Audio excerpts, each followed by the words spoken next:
El tema es comparar. Si comparamos cuánto se ha pagado en los últimos 5 años, 4 o 5 años, de amortización de deuda que se tomó previo a los últimos años del presidente Abinader, que fueron las deudas que vencían en estos años, estamos hablando de cerca de 17,000 y tantos millones de dólares. Se han pagado desde el 2020, agosto 2020, hasta, vamos a decir, parte de este año. Pero esos 17,000 no son el 80 de todo lo que se ha tomado. Ahí voy para allá. Okay. Se han tomado en neto cerca, en diferentes cálculos, en algunos dan 18, en otros dan 22,000 millones de dólares, 23,000 millones de dólares, en neto.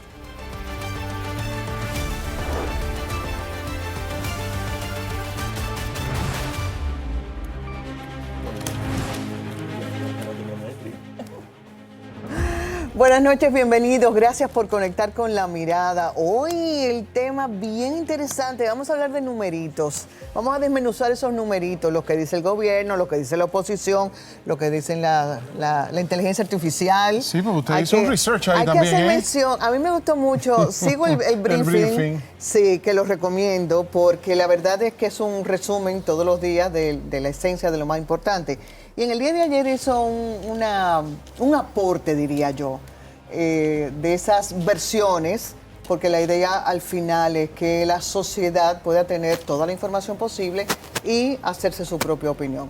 Entonces, hoy estamos muy bien acompañados para agotar ese tema, ¿verdad? Claro que sí, nos engalana y nos honran con su presencia nuestra querida Ana Carolina Franco, economista, las damas primero. También nos acompaña el articulista, columnista del periódico El Dinero, Edwin Guerra, y el secretario de Asuntos Económicos del Partido Revolucionario Moderno, Francisco Torres, quien es además superintendente de pensiones, que es uno de los pilares de la economía. Ahí hay entre el tema eléctrico con Edwin y el fondo de pensiones, pero vamos a analizar porque se ha generado un debate toda esta semana, como ustedes saben, con el presidente diciendo en la semanal que el 80% de todos los recursos que se han tomado en préstamos en el gobierno durante los últimos 5 años han sido en un 80% para renegociar y enfrentar empréstitos tomados, endeudamiento en los gobiernos anteriores del PLD. Vamos a recordarlo. Claro, vamos Adelante. a verlo. Hoy se juegan con los números absolutos. Obviamente, los números absolutos, siempre el último gobierno va a ser mayor que los demás. Ahora, yo voy a dar unos números aquí, que yo estoy seguro que van a hablar poco de aquí en adelante, de lo que es deuda. Y les quiero decir lo siguiente, y son números de los mismos donde ellos sacan las estadísticas.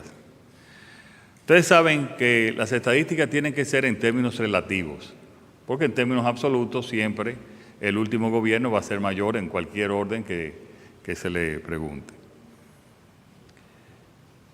En el gobierno de Leonel, es decir, del 2004 al 2012, la deuda del sector público no financiero, que es la atribuible al gobierno, como por ciento del PIB, aumentó de 28.4 en diciembre del 2004 a 30.5 en diciembre del 2012. O sea, es decir, aumentó un 2.10%. Los que hablaron esta mañana, en el gobierno de Danilo aumentó de 30.5 en el 2012 a 49.7 a agosto del 2020, es decir, en 19.2% del PIB. Lo aumentaron, los que hablaron esta mañana aumentaron la deuda en 19.2% del PIB.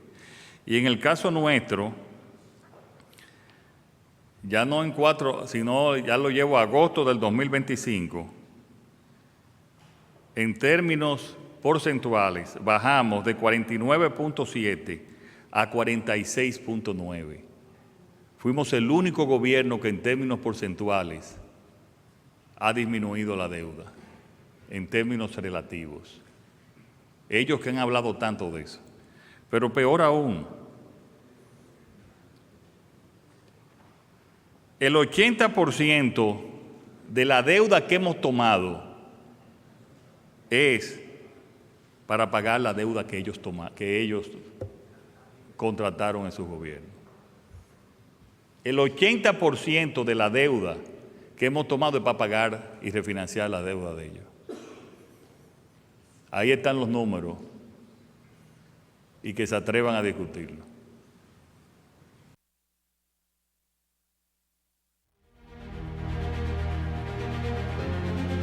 No me parece, quisiera iniciar, no es exagerado el monto del 80%, es decir, que de cada $100 que ha tomado prestado el gobierno en los últimos 5 años, 80 es para enfrentar compromisos de deudas contraídas anteriormente, entonces solamente el 20 de ese monto es que se ha utilizado en este gobierno. Bueno, primero, gracias por permitirme estar aquí con ustedes esta noche. De verdad, para mí es un placer, un grato placer.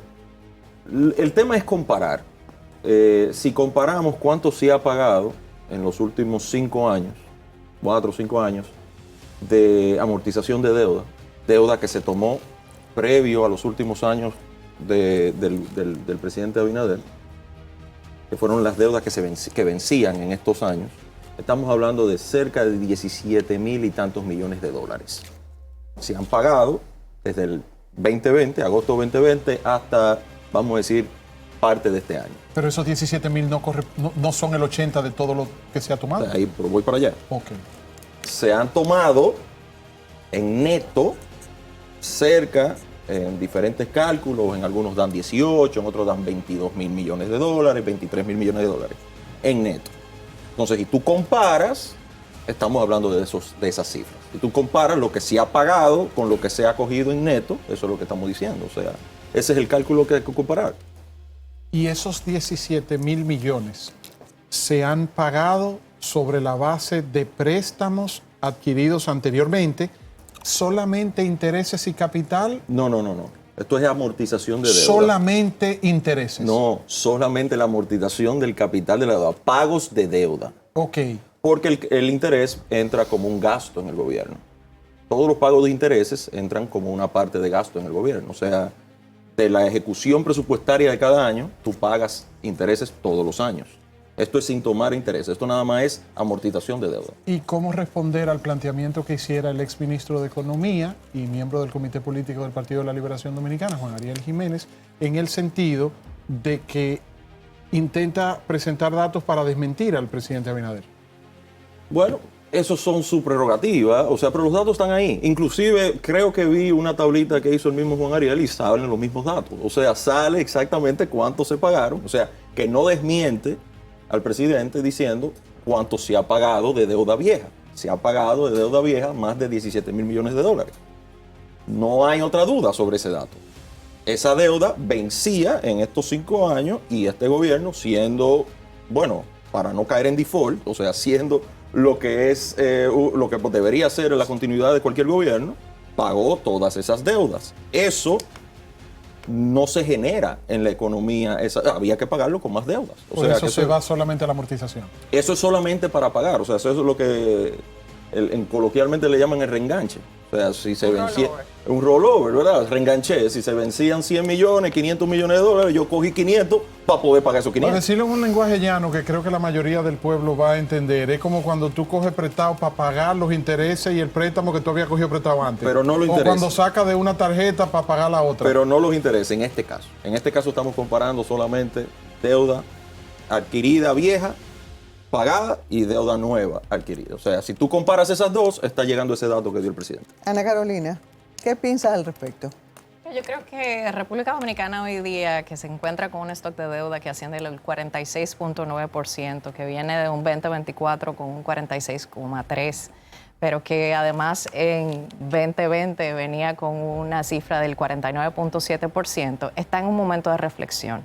Y hay que decir que en el contexto de las restricciones presupuestarias que tiene el gobierno, esa presión fiscal que incluso Moody's ha rescatado en su última valoración, diciendo, bueno, es verdad, República Dominicana ha mejorado su perspectiva de positivo a estable, pero respecto a sus pares lo vemos con reserva.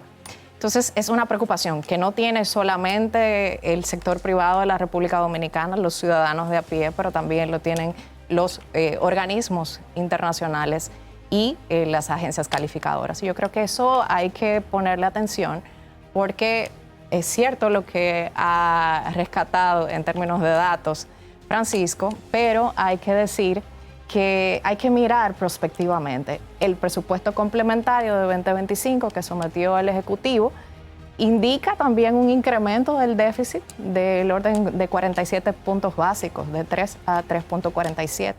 El año siguiente es un año donde República Dominicana se enfrenta a retos internacionales importantes, con un ambiente geopolítico caldeado, con un tema de inestabilidad arancelaria que es fundamental para la generación de nuestras divisas, con nuevos impuestos.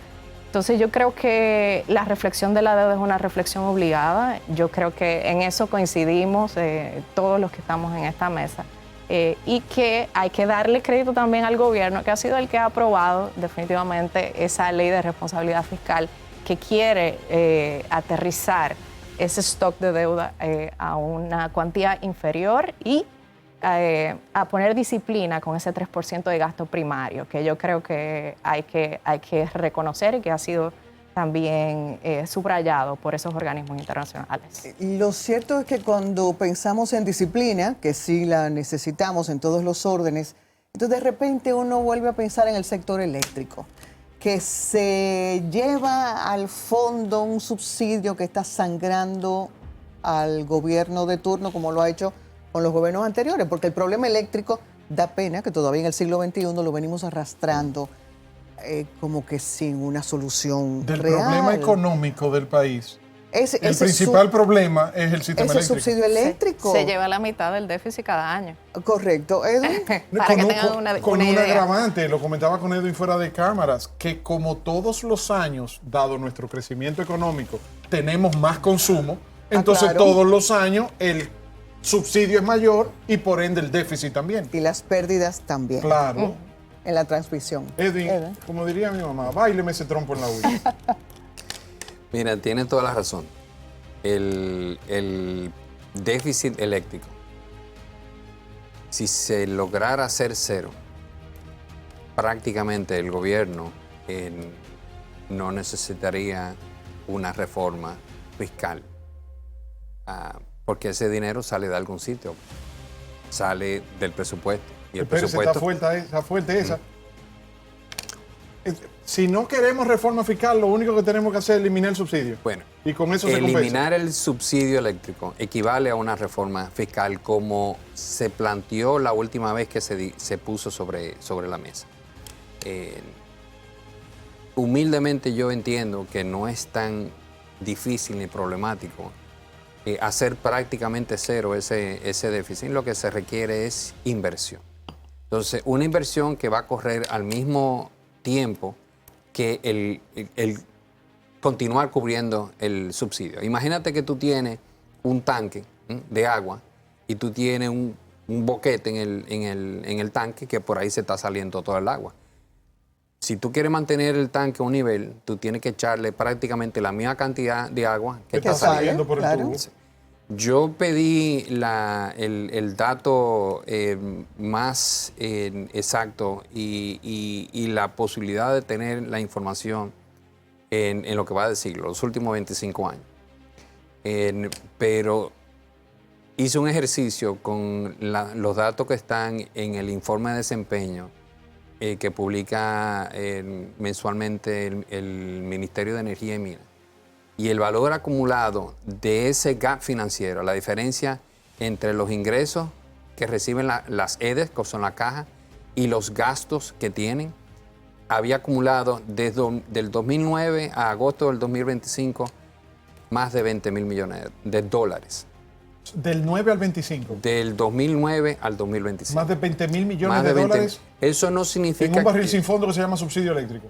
Exactamente. Porque eso no tiene retorno, Francisco, No. ¿verdad que Sí. no? Eso, El retorno es que las personas tienen energía y que hay energía. O sea, para poder eliminar el subsidio, alguien tiene que pagarle energía. mucha gente que te está viendo ahora dicen, pero ¿cuál energía con estos apagones que nos están matando, Edwin? Bueno, pregúntale a Edwin. No, Edwin dice que hay menos apagones ahora. Sí, hay menos apagones porque el gobierno asumió como una política el cumplir la ley de electricidad, que dice que hay que suministrar el 100% de la energía. a todos los usuarios y clientes conectados. Pero no está pasando. Esa es la percepción. No, es una realidad. Yo puedo mostrarle una gráfica en que producción, si me ayuda. Edwin, vamos a mostrar la gráfica. La vamos a mostrar en el siguiente bloque porque ok. están trabajando técnicamente la posibilidad de poder verla. Pero Edwin, hay sectores que tienen apagones de 18 horas. Sí, y ahí es donde está el problema. Yo, cuando me refiero que hay menos apagones, me refiero a que a nivel nacional el promedio es menor en los últimos 5 años, pero mucho menor, en términos de frecuencia de apagones y de duración de los apagones. Cuando vean la gráfica se van a caer para atrás. Yo mismo no lo quería creer. El problema está en el tema de los promedios. Yo recuerdo que cuando estudiaba en la universidad, en Intec había un póster grandísimo de un gordito comiéndose un pollo entero y un niño todo flaco mirándolo por la ventana. Claro. Y el titular del póster decía, de acuerdo a las estadísticas, caben a medio pollo por cabeza. Claro. Entonces, ciertamente hay sectores que están recibiendo apagones de 4, 5, 6 horas, pero esos son los apagones donde las pérdidas de energía en esos sectores, en esos circuitos, puede ser un 50, un 60, un 70, un 80, un 90%. Entonces, ¿qué es lo que está sucediendo? Cuando se produce un descalce entre la generación de energía disponible, la energía disponible, porque sale Punta Catalina. Ahí estamos viendo en pantalla el gráfico que usted tiene en la pantalla de su laptop. Bueno, el que iba a poner era este en particular. No sé si, Sí, si sí, lo está. puedo. Ahí se está Okay, viendo. lo ¿Se puede voy a explicárnoslo, poner. por favor? Okay. Fíjate, ese gráfico sale de un indicador que se publica en el informe que se llama disponibilidad del servicio. Ese indicador básicamente lo que hace es sumar las horas de apagones y dividirlo entre las horas de apagones que tiene el mes. Si tú divides en eso incluso por 24 horas que tiene un día, te puede dar el valor, las horas diarias de apagones que eso está hablando. Si tú te vas al 2009, nosotros en el 2009 se daban en promedio 5.25 horas diarias de apagones. En el 2009. En el 2009. Si te vas al 2012, siempre hay una constancia en años electorales, bajan los apagones, Sí, porque claro. obviamente. Obvio. En el 2012, esos apagones bajaron a 4.39 horas por día. Cuando te vas al 2016, continúa, porque se están haciendo esfuerzos en mejorar el sector eléctrico, baja a casi 3 horas diarias promedio de apagones.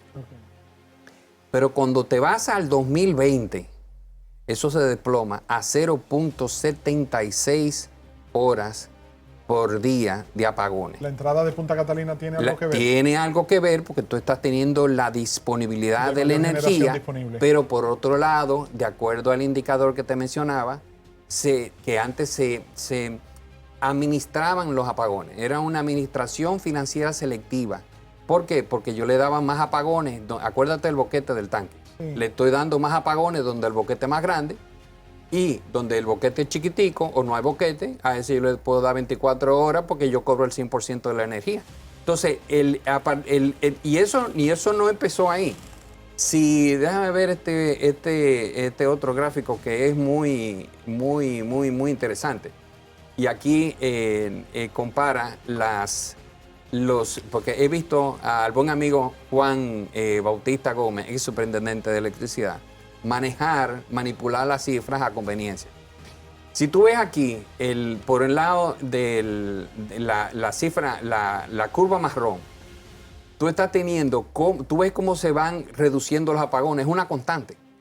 Pero a partir de noviembre, octubre del 2019, cuando hubo la primaria del PLD, obviamente ese 85% de disponibilidad sube a un 98, 97%. O sea, le están dando más luz a más gente. ¿Por qué? Porque hay un objetivo político detrás de. Y eso, aun cuando viene entonces en marzo, abril la pandemia, había un problema ahí serio, porque tú no Había podías más tener, consumo. tú no podías tener una gente en una casetica pequeña, Sin energía todo eléctrica, el mundo, claro, un techo claro. de 5, un calor de todo el tamaño, Claro. y los muchachos sin colegio y no darle luz. Eso hubiesen quemado el país. No, y Entonces, las elecciones de febrero. exacto, pero fíjate cómo se desploman los apagones de octubre a noviembre a abril, junio, abril del 2020. Pero ¿qué sucede? Fíjate lo que sucede con las pérdidas, porque ¿cuál es el discurso de Juan Bautista Gómez, ex superintendente ahora en la Fuerza del Pueblo?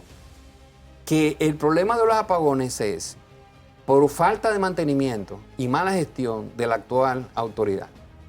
Yo lo que me pregunto es, bueno, el PLD duró 16 años en el poder, tiempo requete súper suficiente para haber resuelto el problema. Entonces, ¿por qué no lo resolviste? Ahora tú atacar como que no te luce. Jaime Aristi Escuder también se inclina en ese mismo concepto de que el mal manejo de Punta Catalina, la falta de planificación, ha contribuido también al incremento de los apagones. Es que te explico. Tú estás vendiendo energía. Si baja la disponibilidad, la oferta de energía, porque Punta Catalina sale en línea, hay en planta que se le está dando mantenimiento, la demanda es creciente, sobre todo en el verano. Entonces se produce un gap ahí que tú no puedes suplir, y esa diferencia que tú no puedes, porque la energía no es algo que surge del aire, hay que producirlo primero. ¿Qué tú tienes que hacer? Tú tienes 100 libras, tienes que repartirla en una gente que te están demandando 150. ¿A quién tú le vas a vender las 100 libras que tú tienes? Al que te paga. Ok, a ver, me siento como si volví a mis años de estudiante y usted como profesor me está explicando algo. Ahí tenemos el gráfico en la pantalla. En la Ahora pantalla. sí. Ok. A ver si entendí bien, profesor. Antes se ofrecía 100 de energía y había 10 de apagones. Hoy se está ofreciendo 200 de energía porque el consumo es mayor y los apagones son 15. Entonces, aunque se puede ver quizás un incremento en sentir los apagones, también comparando en que se está consumiendo más porque el crecimiento hace que tenga más, los 15 de hoy, aunque sean más que 10, son menos que los 10 del 100 de ayer. En proporción. No. No. Hay una reducción en términos absolutos y en términos relativos. Porque, vuelvo y te digo, o sea, se ha implementado la política de suplir un 98%. Tú no vas a suplir nunca el 100% porque explota un transformador, se cae una subestación, siempre va a haber una discontinuidad. Pero en lo que va de año, los apagones, que es otra gráfica que puedo compartir más adelante con ustedes, el promedio por cliente, por día, por apagón es de aproximadamente 25 minutos diario. Entonces, eso no había pasado. Pero usted está consciente, don Edwin, que la percepción es completamente contraria a lo que usted está explicando en términos... Porque yo me atrevería a preguntarle a todos los que estamos aquí en la mesa, que no vivimos en un barrio donde hay callejones, una serie de cosas, que es donde las pérdidas son un 70, un 80%. Por la falta de cobro. Exacto. Si usted hicieran un recuento de los apagones que usted tuviera en los últimos 2 meses, usted me puede decir que usted tuviera un apagón, salvo que porque explotara un transformador, porque si explota un transformador, no es Una causa de transformador, fuerza mayor, hay que claro. parar 7, 8 horas que aparezca. Pero salvo esa obsesión, usted me puede decir que ustedes sufrieron algún apagón que durara más de 15 o 20 minutos, media hora, 1 hora. Quizá en los sectores de Yo no clase le sé- media... yo no le sé decir porque Lo entra que- la planta. Lo que él está Pero- diciendo, lo que él está diciendo ahí es claro. O sea, en los años previos al año 2020, había se daba luz por un 80 y tanto por ciento de las 85% veces. más o menos, Hoy en día se da por 90 y pico por ciento de las veces. más de 98. Entonces, es claro esa cosa de que nosotros teníamos luz 24 horas. Sí, eso siguen siendo los mismos sectores que tenían 24 luz, esos tienen todavía 24 luz. Entonces, 24 ¿dónde horas. que están los apagones? En aquellos y que no son y que son más pequeños que los viejos. O sea, lo que él te acaba de decir ahí es que hay menos apagones ahora que previo al 2020. Y duran menos. Pero sí hubo algo en este verano, que él te lo puede decir, o donde se conjugaron un sinnúmero de factores. Sargazo, salida de Punta Catalina por un problema, Altas temperaturas. altas temperaturas Mayor que generan consumo de mayores calor. demandas. Y eso generó un poquito, una ligera aumento de apagones o de, vamos a decir, de eficiencia de servicio. Y eso, comparativamente con lo que tú venías viendo a principios de año, tú lo sientes. Ok, ahora le quiero pedir permiso a Edwin, y lejos de lo que es la parte técnica que usted acaba de explicar con respecto al consumo, a los apagones, me quiero ir aprovechando estos tres cerebros de tres brillantes economistas. ¿Qué hacer? Porque es evidente, y el propio presidente Abinader lo dijo de manera muy responsable en el debate del año 2024 en las elecciones. Gane quien gane las elecciones aquí, hay que aplicar una reforma fiscal. Aquí se ha venido postergando desde hace décadas una reforma fiscal integral. Pero entonces el presidente Abinader lo ha intentado 3 veces. Pero entonces cada vez que lo intenta vienen los temas, los cuestionamientos, que si no se quita esto, que si no se puede aquello, que si es para el gasto del gobierno, que si la nómina. Entonces el presidente echa para atrás y no se ha presentado la reforma. Y el sistema... Pero hay que ver cómo que se diseña ese proyecto y esa propuesta. Entonces díganme ustedes, Ajá. Ana Carolina. Mira, es bastante sencillo. Yo creo que el momento idóneo para que el presidente presentara su reforma fiscal era justo después de unas elecciones, fueran esa la primera o la segunda intentó? ocasión. No, yo creo que le ¿Lo ha faltado... presentó en la semanal? Le ha faltado firmeza y yo creo que le ha faltado un ejercicio de consenso con la ciudadanía. Y ya el tiempo pasó. Yo soy de la opinión que el ambiente político ya está mirando en otra dirección y él se ha comprometido con la ciudadanía a no someter un proceso de reforma. ¿Qué herramientas tiene el gobierno ¿Y para... cuál es el costo que va a pagar el país por el presidente seguir postergando ante esas presiones que está recibiendo para que no lo haga? A ello vamos. Yo creo que la apuesta sería aumentar la eficiencia tanto por el lado del ingreso, mejorar las cobro tributario. las recaudaciones. Hay elementos importantísimos que se están llevando a cabo, como por ejemplo la facturación electrónica, que en otros países ha redundado en una recaudación mayor del 6% respecto a la no aplicación de esa forma de facturar. Y hay que decir que también por el lado del gasto hay eficiencias que se pueden dar. Estamos viendo que, y yo creo que ahí el presidente tiene que ser inteligente, que hay una necesidad de aplicar mayores medidas de transparencia, de involucrar a la ciudadanía. Hay un sentir popular de que las cosas se pudieran hacer mejor también. Combinar por el lado la reducción del gasto con el incremento ingreso. del cobro tributario. Yo creo que esos son los recursos que tiene el presidente hoy día. Hay un elemento que también hay que explorar y es la consolidación de las alianzas público-privadas para, suplir algunos servicios que el Estado pudiera estar, invirtiendo, y con un gasto de capital que está maniatado por esta restricción, es algo que llama la atención que no se haya aplicado. Pero Francisco, eso que tú planteas, perdón, Víctor, es justo lo que se argumentaba cuando se presentó el proyecto de modernización fiscal, entre comillas, que era hacer eficiente el gasto, precisamente, y... Ahí fue que el presidente anunció la fusión de una serie de instituciones y Que reducir... que se están haciendo. Pero al final, Francisco... Se pasó no una se- ley de responsabilidad fiscal que, por cierto, si tú miras desde el año 2000, del año 2000 al 2025, si se hubiese tenido una ley de responsabilidad fiscal, se hubiese cumplido solamente en 6 veces. Del 2000 al 2025. se 6 veces se hubiese cumplido. ¿Y quizá quién lo hubiese cumplido en 4? Este gobierno. O sea, este gobierno ha cumplido ese tema de eficiencia de gasto, de en qué estamos gastando, de transparencia. No ha habido un solo organismo multilateral que no haya dado buenas notas Sí, a este y gobierno elogiado la política. en Eso- materia de eso es transparencia innegable, fiscal, en materia de transparencia de temas del presupuesto, de eficiencia de gasto. O sea, este gobierno se ha apretado los pantalones, se ha puesto una camisa de fuerza legal, pasó la ley que fue la que...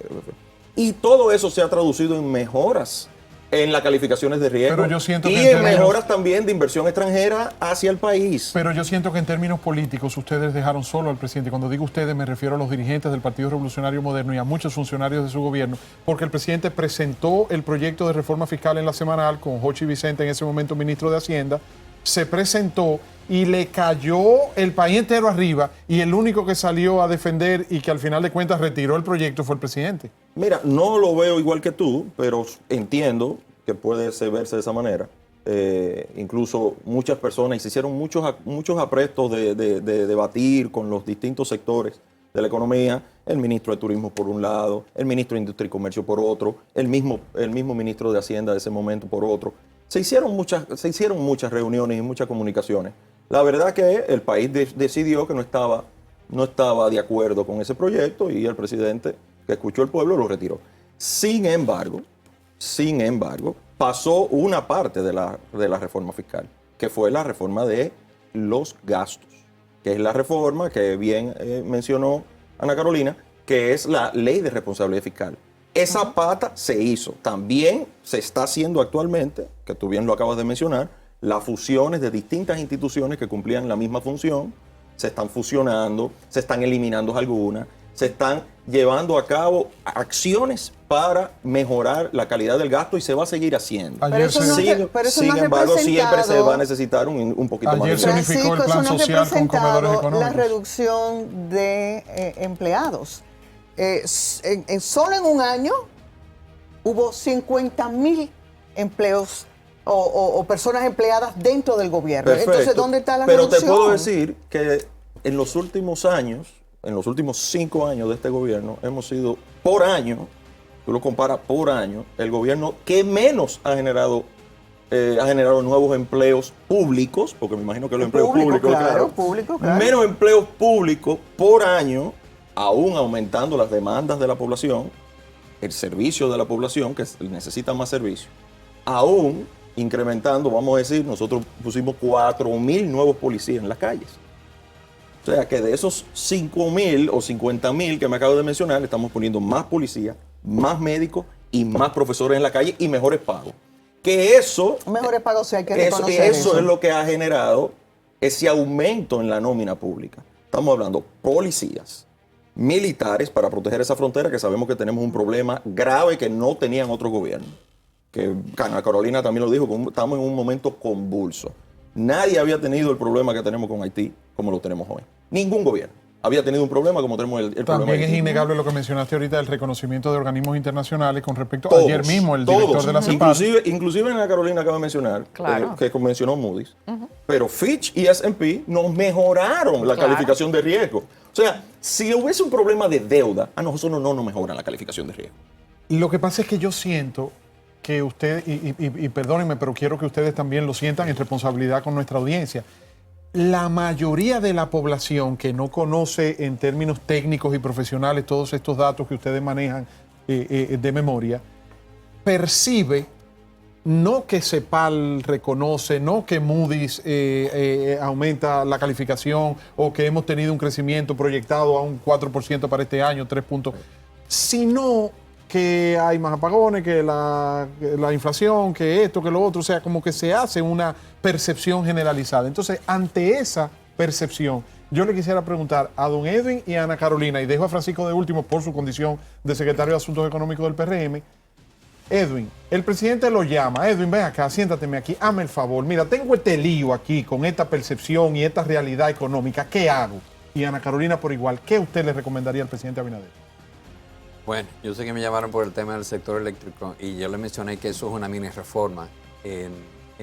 Si tú resuelves el problema del sector eléctrico, tú le estás liberando una disponibilidad al gobierno gigantesca. Pero don Edwin, desde el punto de vista técnico, económico, sí, pero desde el punto de vista social, eliminar el subsidio, ¿a cuánto dispararía la tarifa? Es que tú no puedes eliminar el subsidio. Lo que pasa es que... ¿Desmontarlo? No. Lo que pasa es que los 1,000 y pico de millones de dólares que dicen que serán 1.900 millones de dólares este año, eso tú tienes que hacerlo sí o sí. Y eso tiene una serie de causas estructurales que prácticamente se necesitarían varios programas para poder explicarlo en su justa dimensión. Eso tú no lo puedes eliminar. Lo que tú debes hacer es un esfuerzo adicional para invertir. Yo estimo que alrededor de 1.200, 1.500 millones de dólares anuales por espacio de 4 o 5 años. Para tú hacer las inversiones que necesitas en el sector para eliminar la fuente, eliminar la fuente de ese déficit, que son fundamentalmente las pérdidas en el sector. Y las bajas cobranzas. está todo. El indicador por excelencia del porcentaje de pérdidas es cuánto yo compro de energía en megavatios, gigavatios hora y cuánto yo puedo cobrar de esa energía. Si yo pero CEPEN no pierde energía allá en el este. Porque ellos tienen una infraestructura corriendo al 100%. CEPEN es posiblemente la mejor empresa eléctrica de toda América Latina. Las pérdidas de CEPEN, la última vez que yo las revisé, pérdidas técnicas y no técnicas. Hay un porcentaje de pérdidas técnicas que se suceden porque los cables se calientan y se pierde energía. ¿Y por qué no hablamos con es el de señor? Aproximadamente un 5% totales.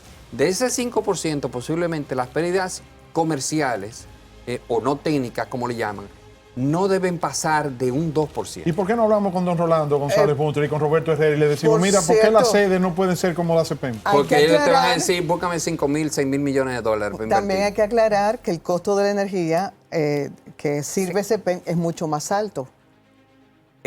Sí, pero eso es... No, perdón. Es más alto porque ellos están concentrados en la zona hotelera, pero ellos tienen unas barriadas a los que ellos también le cargan la factura y no pierden cobranza. O sea, sí. No pierden lo que cobranza, pero la gente tiene que pagar más. pero no tienen déficit de cobro Yo o estoy muy de mínimo el acuerdo. déficit Es de que cobro. Si no se paga, vamos a tener el mismo problema toda la vida. Ana Carolina, el presidente Abinader le está escribiendo ahí por WhatsApp. Ana Carolina, sácame de este lío. ¿Cómo resuelvo esto?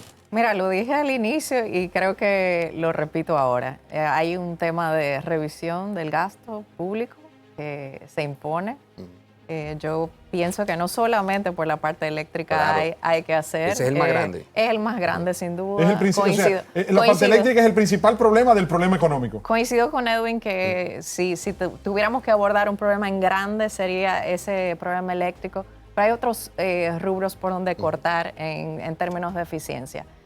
Llama la atención que todas las compañías en República Dominicana miden su productividad y el número de personas para proveer el mismo número de servicios. Por ejemplo, en el sector financiero se reduce y aumenta su retorno. En el gobierno no pasa eso y tendríamos que preguntarnos cómo hacer el gobierno más productivo en la provisión de servicios. Mira, el símil que más se me ocurre es, tú vas a un restaurante, la comida te la sirven fría, los empleados no tienen buenos modales y un largo etcétera.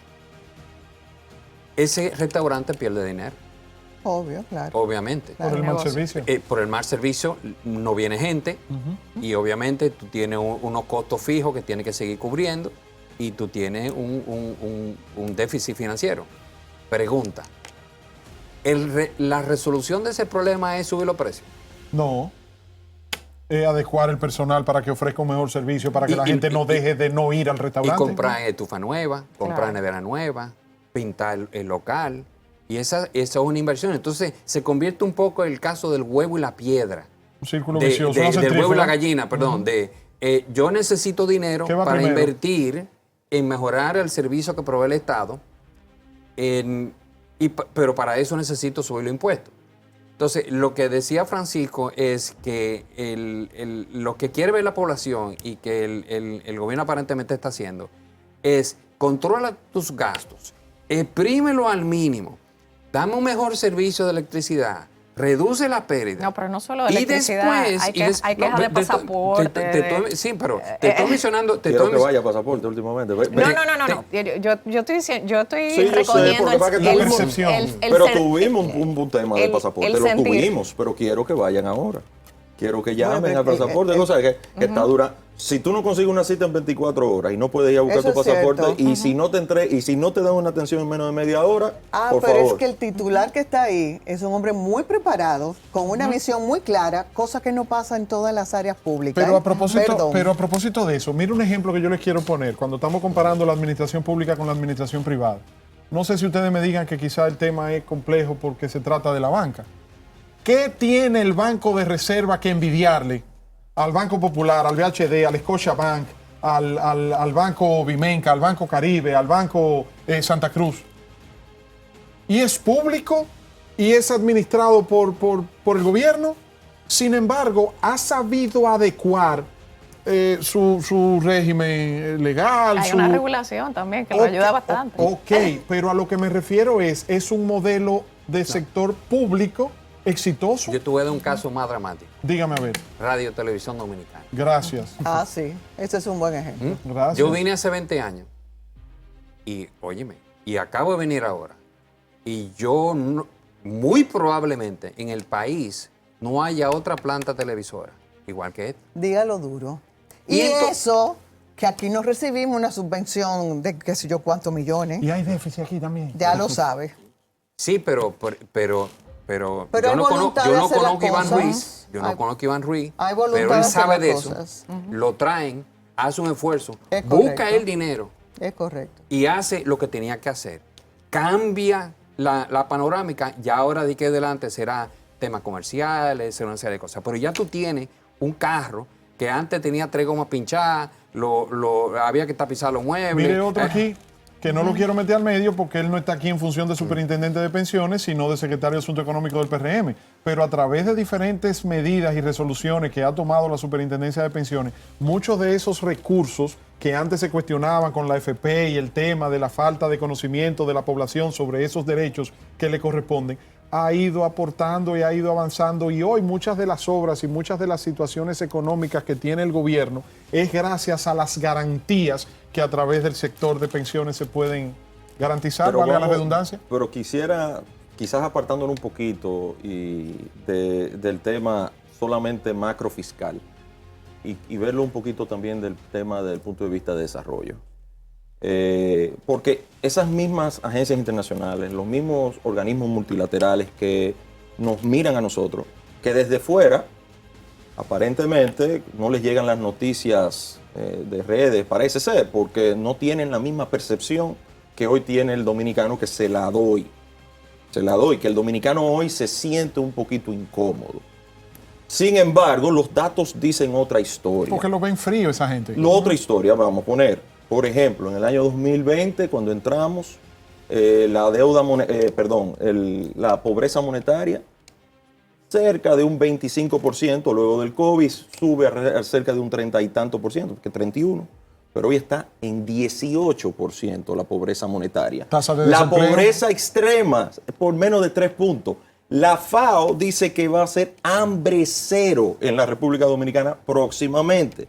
El mismo La Fondo Monetario transferencia. Internacional dijo que si seguíamos en esta senda, nosotros nos convertíamos en una economía de ingreso medio alto o ingreso alto en poco tiempo. O sea, ese pesimismo que tenemos como dominicanos de que nada avanza, de que no estamos avanzando, no es la realidad que ven los organismos multilaterales y tampoco ven los que vienen a invertir plata a la República Dominicana. Que se ha Aquí se incrementado la invierte inversión, claro. cerca de 4.500 a 4.600 millones todos los años. Y eso no es verdad que una persona que viene a poner dinero de su dinero a ponerlo a invertir en República Dominicana es porque no cree en la La República tasa de Dominicana. desempleo. Sí, yo tengo que La decir tasa de algo. desempleo. La más baja de la historia, más 5.1 millones de dominicanos con empleo, la más alta de la historia. Sin embargo, Tengo que decir algo y, Sí. y hay que dar crédito, que en el contexto internacional, República Dominicana sigue siendo un país muy atractivo para los inversionistas, porque si tú comparas, por ejemplo, con países que tienen grado de inversión en la región, incluso, o países Que como... tienen una deuda más Un cara ra- que la nuestra. claro, o sea, tenemos tienen un riesgo país, claro. aún con la deuda, aún con temas fiscales, aún con un crecimiento bajo este año, porque hemos tenido crecimiento mejores en los otros años. Aún con eso tenemos el nivel de riesgo más bajo como país comparativamente de la hablando. serie. y no 1.71. dejemos de mencionar Haití, el problema de Haití, pero ojo con esto también, Ana Carolina lo mencionaba ahorita, es que también nosotros tenemos que ver que la población demanda del gobierno, y Lisette en eso ha sido una banderada aquí constantemente, de una mayor reducción del gasto, de apretarse más los pantalones. Que creo que ya mencioné. No, que pero hemos hay- Y hay el un tema- gobierno tiene también Y seguimos dificultades haciendo. con el tema de las obras, porque el tema de la inversión en obras se ve afectado por la falta de liquidez y el flujo de caja. Y Sin ese es embargo, el mayor perdón, desafío perdón. que tiene el presidente a futuro, es precisamente ese. mantener y dejar un legado en términos de gasto de capital, que ha sido imposible en estos años. Sin embargo, las recaudaciones se han incrementado también porque la DGI y DGA están cobrando más. Yo en el tema del gasto de capital difiero un poco. A ver. Porque, o sea, no es porque no es porque como el porcentaje del PIB, porque yo sí creo en los datos. O sea, como yo creo en los datos y veo que el gasto de capital es 1 punto y pico % del PIB, entonces bajo.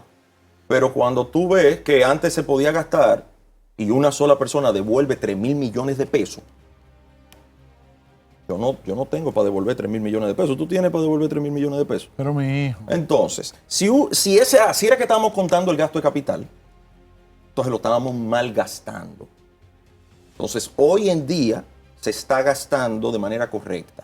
¿Cómo? Bueno, tenemos una circunvalación en Asua, una circunvalación en Maní y se acaba de terminar el tema de pintura. Que próximamente se va a terminar lo de la Luperón. No, lo de la Luperón. Eso quiere decir que una persona que viene desde el sur no va a tener que tomar un semáforo hasta Punta Cana. Entonces, eso se llama progreso. Nosotros lo que estamos haciendo en el área de Pedernales, nadie nos lo puede debatir. Con la alianza público-privada. No se puede debatir lo que se está haciendo en la línea. O sea, lo que estamos hablando principalmente en Montecristi. Manzanillo. No se puede debatir lo que se está logrando en Miches, que es un nuevo mercado, es una nueva apertura. Todo eso se ha hecho es con inversión pública que atrae la inversión privada. ¿En qué inversión pública? En agua potable y saneamiento, en temas de salud, para que los dominicanos que trabajan en esa zona puedan ir y trabajar a esos hoteles y ir y poder dar servicio. O sea, y en educación, con los programas como TRAE, que es el programa de transporte escolar. Y nada más. No hay nada más, no hay nada más. Francisco, la educación aquí está fea. Pero en mejora. O sea, está fea, pero en mejora, en franca mejoría. No es un tema de que estamos en más decadencia.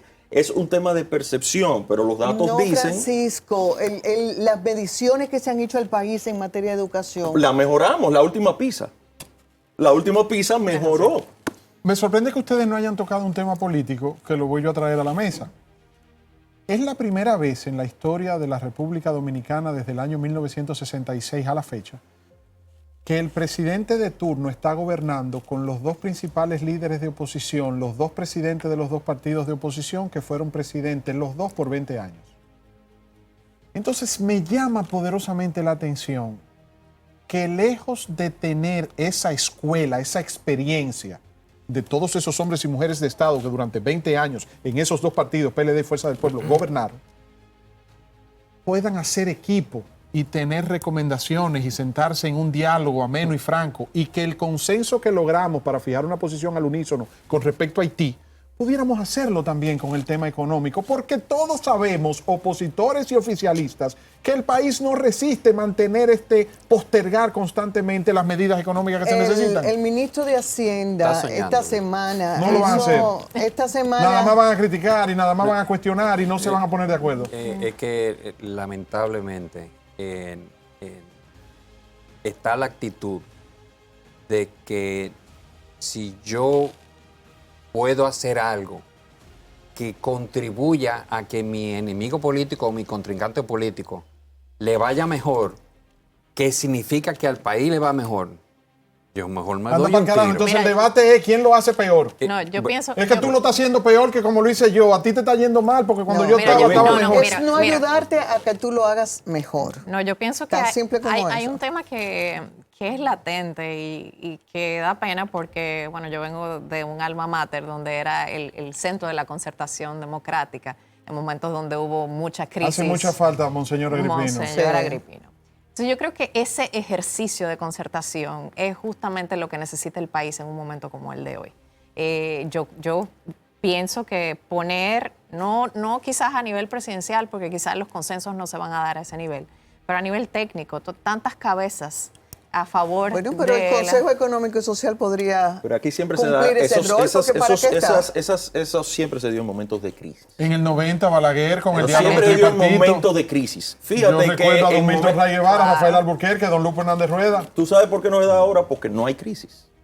No estamos en crisis. Entonces, para ahora mismo, nada le prohíbe. Pero Francisco, no esperemos llegar a ella. Eso es lo que yo quisiera, también igual que tú, pero no hay nada que le prohíba a ningún miembro de la oposición a hacer propuestas. Víctor. Y que esas propuestas no caigan en oídos sordos, pero hagan propuestas. No a entrar en un tema de que si los datos están malos, que yo no creo en esos datos, que eso era un año atípico. O sea, eso es lo que yo creo que es un flaco servicio, porque personas que yo considero buenos técnicos, Ana Carolina y yo nos conocemos y sabemos de quién estamos hablando, son personas que yo entiendo que son buenos técnicos, pero se han enganchado a políticos y la verdad que no le queda, porque no le luce a una persona, vamos a decir, como Ana Carolina, a que venga a desmentir datos, o como yo aquí, que venga y diga, no, que se está gastando poco con respecto al PIB. Yo lo que te puedo decir es, no, se están viendo obras, se están haciendo más obras con el mismo dinero que antes, pero yo no estoy desmintiendo que el gasto de capital respecto al PIB es bajo. No lo estoy desmintiendo, para nada. Es que yo sí puedo desmentir, por ejemplo, sí puedo desmentir que el aumento de la nómina pública ha sido para los compañeros del partido. No, eso yo lo voy a desmentir categóricamente, porque no se le ha hecho un aumento a nadie, simplemente le han hecho aumento a policías, maestros, médicos activos y pensionados, enfermeras y demás. Esos son los que se le han hecho aumentos. Entonces, a eso le vamos entonces a echar para atrás los aumentos, o no lo vamos a seguir aumentando, sabiendo que eso era algo necesario. Al contrario. Mira, Entonces, yo ese ha soy sido el tema. el más viejito de lo que está en la mesa. Y conforme va pasando el tiempo, tú vas dejando a un lado el romanticismo y te vas haciendo más pragmático. Eso es a mí que me dijo romántico. Eso fue a mí que me dijo romántico, porque quería buscar consejo. Por ejemplo, yo lamentablemente, Ana Carolina, no creo en el consenso. Ah, sí. No. Aquí lo que hace falta, como dice Andy Dawaje, es el factor C. Imponerla. Oye, factor C. Te voy a poner un caso concreto, cerquita, de un paisito que es una cosita así. El Salvador. Ahí hubo factor C de sobra. Mira a ver dónde está El Salvador y cómo resolvió el problema de la inseguridad. Te voy a otro pulgarcito de Asia, Singapur. La historia de Singapur y cómo... Mira, eso fue una cosa tan grande que cuando ellos fueron a independizarse de los ingleses le dijeron, ¿usted quiere ser independiente? Muchas gracias. ¿En dónde le firmo? Como decía Hipólito. Salen y son tan pequeños que tienen que aliarse a Malasia. Y por temas culturales, a los 2 años los malayos le dijeron, mire, váyanse ustedes solos. Edwin, este gobierno tiene mayoría en el Congreso. Pero falta factor C. Falta el factor C. De tú decir, espérate, esto es lo que hay que hacer. Esto es lo que va. Ana Carolina, ¿por qué tú dices hay que no, Ana compromiso Carolina? político por medio. Yo pienso que a nosotros nos ha costado mucho la democracia. Yo vengo de una familia que ha sacrificado en obra y vida todo para que este país pueda hablar libremente, para que este país pueda tener disensos, para que yo pueda sentarme en una mesa frente a un funcionario de gobierno y decir lo que me parece que podría mejorarse de manera constructiva. En el canal del Estado. En el canal del Estado. Sí, yo creo que eso no lo podemos negociar. Yo pienso que el fortalecimiento de las instituciones es la vía. No, definitivamente no pero es Ana, yo no estoy diciendo que haya que matar gente, ni meter gente presa, sino simplemente tomar las decisiones que hay que tomar. El caso eléctrico es el mejor ejemplo. No, hay un asunto de respeto a los derechos humanos al que yo nunca me voy a someter ni voy a saludar. Yo creo que el país necesita ese régimen democrático, la alternabilidad que ha tenido es lo que ha garantizado un sector privado que ha podido contestar, que ha podido decir por aquí es o por aquí no es, sectores sociales organizados y definitivamente lo que está pasando, que no está pasando solamente en El Salvador, en Singapur, lo que está pasando a nivel mundial en términos de debilitamiento de la democracia es algo que nos debe preocupar a todos. Estamos viendo las dimensiones de ese recrudecimiento del autoritarismo y desde el punto de vista económico hay un autor, North, que siempre ha dicho que las instituciones importan. Entonces yo creo firmemente en esos pesos y contrapesos de los sistemas. ¿De qué Venezuela tú me hablas? Pero tal vez se puede encontrar ese punto medio, yo coincido contigo, esta libertad y democracia, aunque tenga debilidades, hay que defender la capa y espada, pero ese punto medio incrementaría orden. Claro, y Porque- régimen de consecuencias. Sí, porque aquí lo hemos perdido, ¿eh? No. Cuando tú hablas de que en esta economía estamos viendo gente devolver esos 3.000 millones, ¿qué mensaje tú le dejas a los niños? Correcto. O sea, qué justicia? Y ahí yo tengo que hablar de un poder independiente. ¿Qué justicia tardía? ¿Qué justicia? Si es tardía ya no es justicia. Tú le dejas a las próximas generaciones. Y yo creo que es un mensaje fundamental. El tema del fortalecimiento de los poderes del Estado y el de mandar los mensajes correctos en términos de moral que tenemos en nuestro país. Hay recursos para hacerlo. Y yo creo que ahí hay mucha tarea por hacer. Un mensaje final de cada uno porque ya tenemos que cerrar. Francisco. Las damas primero, ¿no? Las damas primero. Bueno, yo no quiero irme dejando como un sabor de que el país bueno, no va por buen camino, pero sí creo que es un buen momento para una reflexión profunda y para iniciar un 2026 que va a tener desafíos importantes con la mirada puesta donde la necesitamos. El Banco Central de la República Dominicana, en su informe de política monetaria, donde anunció la baja de esos 25 puntos básicos que tuvo la tasa de interés, decía que ya hay sectores que comienzan a resentirse, sectores que están encadenados internacionalmente como la manufactura. ¿Qué va a hacer República Dominicana respecto a eso? ¿Cómo eso incide en la generación de la divisa que nos hace poder honrar compromisos, ¿cierto? Entonces, remanguemos hombro y al presidente yo creo que hay que sentarlo en una mesa. El sector privado tiene que convocar también y ver de manera conjunta cómo sacamos al país a flote en un contexto internacional completamente distinto al de hace 2 años. Este es un tema de todos, la verdad. Sí. Edwin. Bueno, yo creo que esta administración es una administración de transición. Yo creo que si hubiese sido quizás todo lo radical, un poquito para respetar lo que tú mencionabas de la institucionalidad, tú aprietas tanto la rosca que se rompe la tuerca.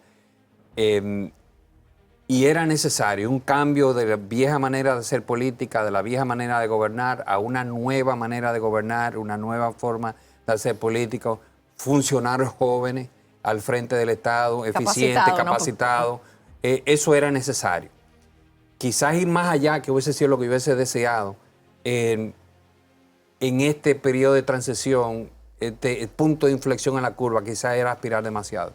Pero yo pienso que a partir de 2028, esas nuevas generaciones tienen que acelerar el paso, porque es verdad que venimos creciendo, es verdad que estamos mejorando, pero al paso que vamos, nosotros vamos a estar remotamente cerca de lo que es un Singapur en el siglo 30.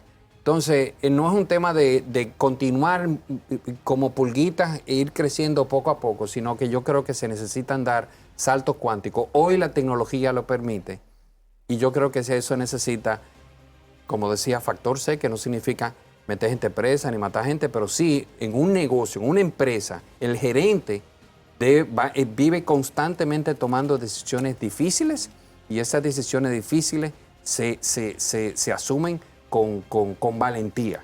Y yo creo que, de nuevo, vamos a darle un chance al presidente, yo no soy político, de que para mí ha hecho un buen gobierno de transición, pero los que vengan detrás tienen que hacer un esfuerzo sustancialmente mayor y acelerar el paso. Nos van a cerrar, pero no podemos dejarte fuera, Francisco, así que preciso. Lo más preciso es que creo que debemos ser optimistas. Tenemos muchas cosas que mejorar, claro que sí, pero tenemos muchas cosas que celebrar también. Nosotros estamos, como dice Ana Carolina, trabajando en un plan hacia el 2036.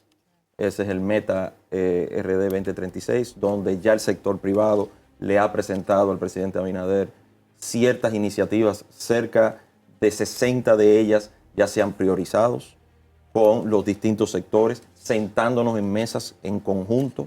Estoy en una de ellas, que es la mesa financiera. Estamos trabajando para trabajar temas como cómo mejorar el plan de vivienda, cómo incrementar la accesibilidad a los temas financieros de todos los dominicanos. O sea, crean, confíen y también aporten. O sea, el dominicano tiene que estar consciente y sí tiene que hacer valer su voz. Y estamos en una democracia en la cual todo que sienta que no le están rindiendo los servicios que le deben de dar, puede elevar la voz y para eso está la democracia. Sin embargo, no se dejen llevar tampoco de malos datos o de malas voces que están tratando de utilizarlo para su propio beneficio. O sea que seamos optimistas, pero también cautos, ¿no? O Y sea cada que, quien desde lo que es y lo que hace, hágalo lo mejor posible, porque el país es de todos, esa es la verdad. Una última cosita. ¿Ustedes estarían dispuestos, lo propongo públicamente, ustedes, sí, ya voy, Edwin, ¿ustedes estarían dispuestos, los tres, a que tuviéramos este mismo ejercicio con la participación de actores de los partidos de oposición Ojalá. y consensuar de esta manera decente, respetuosa con que ustedes han hablado? Ojalá. Perfecto. sin Les voy a ningún tomar la problema. palabra y vamos a poder convocarlo. Sería maravilloso, por supuesto, porque al final... Para que demos el ejemplo. En esta variedad de opiniones hay riqueza de aportes, sin duda alguna.